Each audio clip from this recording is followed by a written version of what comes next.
Berbagai konten tidak berkualitas dan konten receh kini kerap membanjiri media sosial. Karenanya menyaring konten untuk dikonsumsi perlu dilakukan agar terhindar dari brain rot. Apa itu brain rot? Berikut liputannya. Cappuccino, assassino, chimpanzini, bananini, lavaca, Saturno, Saturnita, lirilila. Pernah gak sih kamu scroll TikTok atau Reels, tiba-tiba udah lewat 1 jam? Tapi kamu bahkan gak inget apa aja yang barusan kamu tonton.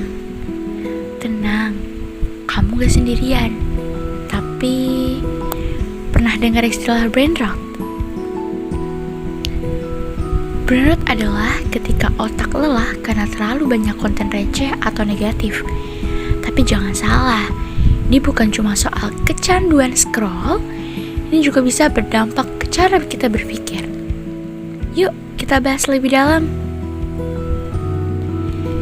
Istilah brain rot muncul dari kalangan Gen Z dengan menyebut konten-konten yang terlalu receh, aneh, tidak bermakna, atau bahkan toksik.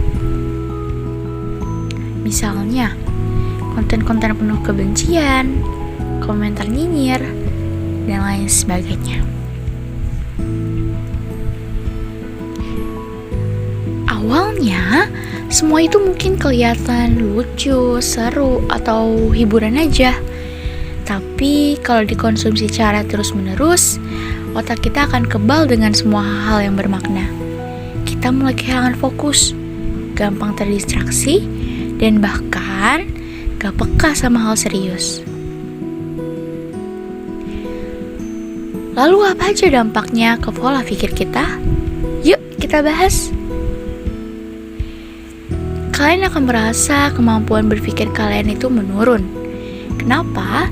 Karena konten brain rot ini sering banget menyajikan sesuatu yang secara instan, cepat, dan dangkal.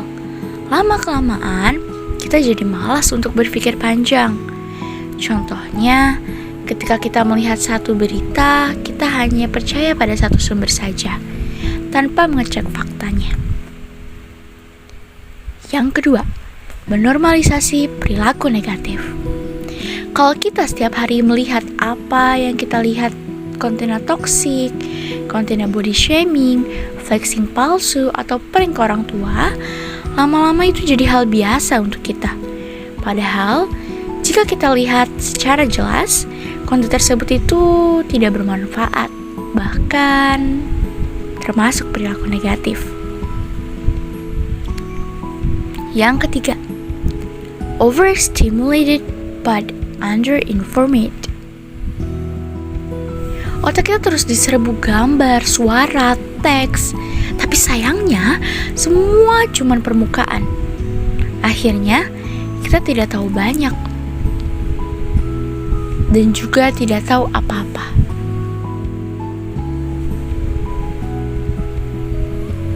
Mengapa ini bisa terjadi? Konten negatif itu seringkali lebih menarik, lebih heboh, lebih mudah viral. Algoritma di media sosial juga suka banget mendorong konten yang bikin emosi, marah, ketawa, ataupun bikin shock. Tambahannya, kita semua cari pelarian. Sekolah stres, buka TikTok. Nugas capek, buka TikTok lagi. Overthinking, nonton meme random.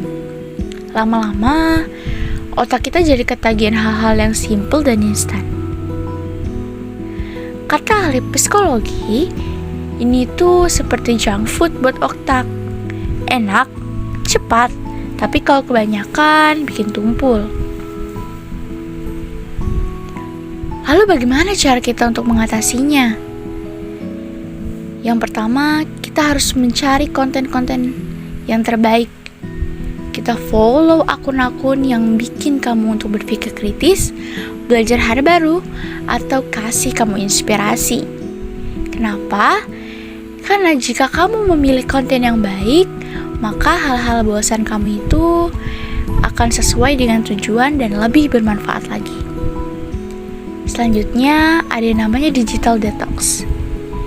Yuk kita coba sehari tanpa media sosial, sehari tanpa nonton konten-konten negatif, hari tanpa lihat hal-hal yang kurang bermanfaat, kita ganti dengan jalan-jalan, interaksi dengan teman, dan melakukan semua hal yang lebih positif lagi.